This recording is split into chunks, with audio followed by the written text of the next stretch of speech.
Guys, তোমরা সবাই কেমন আছো? আশা করি ভালোই আছো। তো আমিও ভালো আছি। তো আজকে যাচ্ছি কোকরাঝার আলু নিয়ে। তো দেখতে থাকো ভিডিওটা। এই যে লোডিং করতে আসছি ডাঙ্গিতে। তো সাইডে নেট লাগানো ছিল না, তার জন্য বললো নেট লাগাইতে। তো লোডিং এখন চালু হয়ে গেছে, এখন বেরিয়ে পড়লাম। এখন আছি চেপানি চৌপতি থেকে হাই রোডে উঠে পড়লাম। এটা রায়ডাক ব্রিজ, রায়ডাক 1 নম্বর। এদিক দিয়ে আসাম যাওয়ার রাস্তা। তো এখন ফাইনালি পৌঁছে গেলাম তেঁতুলতলা। তারপরে চলে যাব ঘোড়ামারা চৌপতি, ডান দিকে চলে গেল কামাখ্যাগুড়ি, আর আমরা যাচ্ছি সোজা।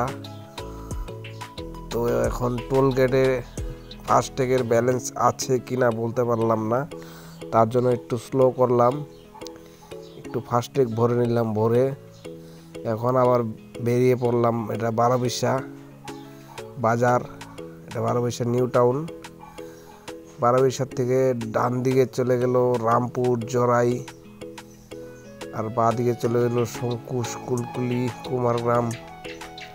আর আমরা যাব সোজা 4 লাইন। আর এই রোডটার নাম হচ্ছে NS 31 নম্বর জাতীয় সড়ক। তো এটা শিলিগুড়ি টু গুয়াহাটি যাওয়ার রোড। তো এই রোডে আমরা যাব, গোসাইগাঁও পার হয়ে ডান দিকে চলে যাব। এটা হলো 12বিশা চৌপতি। ডান দিকে চলে গেল রামপুর, এই রাস্তা। এখানে বাঁ দিকে সবজি মার্কেট। আমরা যাচ্ছি সোজা। তো কেমন লাগে ভিডিওটা? আশা করি ভালোই লাগবে। তো কমেন্টে তোমরা সবাই জানাবে কেমন লাগে। আর কোকরাঝার কে কে গিয়েছো কমেন্টে নিশ্চয়ই জানাবে। তো আমি আজকে ফার্স্ট যাচ্ছি না, আগেও গিয়েছিলাম অনেক কয়বার, কিন্তু আজকে একটা নতুন রাস্তা দিয়ে যাচ্ছি। এই রাস্তা দিয়ে আজকে ফার্স্ট। তো দেখতে থাকো ভিডিওটা, ভালো লাগলে শেয়ার করো সবার সাথে। পরশুদিন যখন গেলাম আলু নিয়ে কোকরাঝার, তখন একটু গাড়ির বডিটা মানে ডালা সাইড দিয়ে নেট ছিল না। তো কালকে নেট লাগানো হয়েছে, তার জন্য সেকেন্ড ট্রিপে মাঝখানে অন্য একটা ড্রাইভার গেছিল, ওইটার জন্য আলুটা খারাপ হয়ে গেছিলো। তার জন্য আজকে সাইডে তিরপাল লাগিয়ে দিয়েছি। এটা হলো শঙ্কুশ ব্রিজ। এই জায়গাটা কুচবিহার ডিস্ট্রিক্টে পড়ে।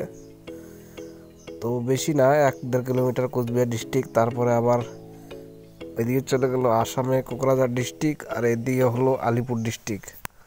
মাঝখানে অল্প জায়গা কুচবিহার ডিস্ট্রিক্ট।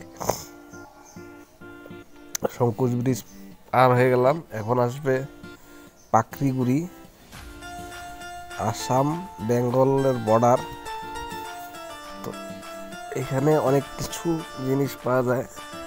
আমরা পাকড়িগুড়ি পার হয়ে গেলাম। এটা হলো আসাম, এখান থেকে স্টার্ট। এটা হলো শিমুল টাপু। বাঁ দিকে চলে গেল বাজুগাঁও, ডান দিকে চলে গেল শিমুল টাপু বাজার। আমরা যাচ্ছি সোজা শ্রীরামপুর হয়ে। এটা হলো শিমুল টাপু বাজার, তারপরে আসবে শ্রীরামপুর। তো এই চৌপতিটাতে একটু স্লো করলাম, কেননা এখানে বেরিয়াল সাইডে লাগানো ছিল। তো এই টোটোটা আবার চলে গেল, বাসটা দাঁড়িয়ে পড়লো। এটা শ্রীরামপুর বর্ডার। এখানে যে ঘরগুলা দেখতে পাচ্ছ, এই ঘরগুলাতে আগে গেট পাস করতে হতো। এখানে লোক বসে থাকতো ভিতরে, একটা গাড়ি এদিক দিয়ে যেত, কাগজ চেক ইন হতো, বেরিয়ে যেত। আর ডান দিয়ে এখন একটা নতুন রাস্তা হচ্ছে, এটা চলে যাবে ফকিরা গ্রাম। আর আমাকে একটু তেল ভরতে হবে, কেননা আসামের তেল কিছুটা কম আছে, দাম 88 টাকা লিটার। তো এখানে পাম্পের থেকে তেল ভরে নিব। তারপর আবার বেরিয়ে পড়ব। তো এটা ইন্ডিয়ান অয়েল, তো এখানে তেল ভরে নেই, স্লো করলাম।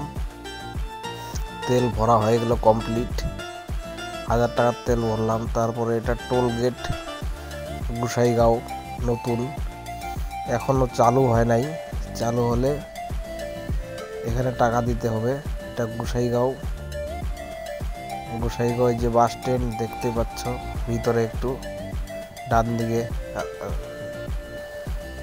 গুয়াহাটি যাওয়ার পথে ডান দিকে পড়ে বাস স্ট্যান্ডটা।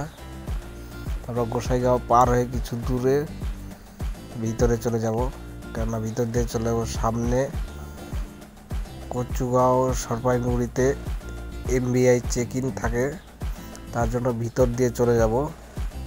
আমরা আর হাই রোডে যাব না, এখান থেকে ডান দিকে চলে যাব।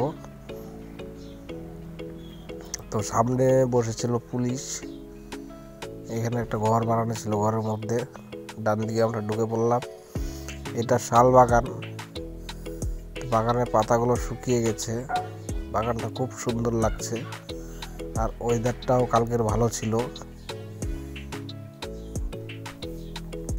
ফাইনালি আমি পৌঁছে গেলাম কোকরাঝার বড় বাজার। তো এখানে গাড়ি খালি হচ্ছে, দেখতেই পাচ্ছ। ভিডিওটা ভালো লাগলে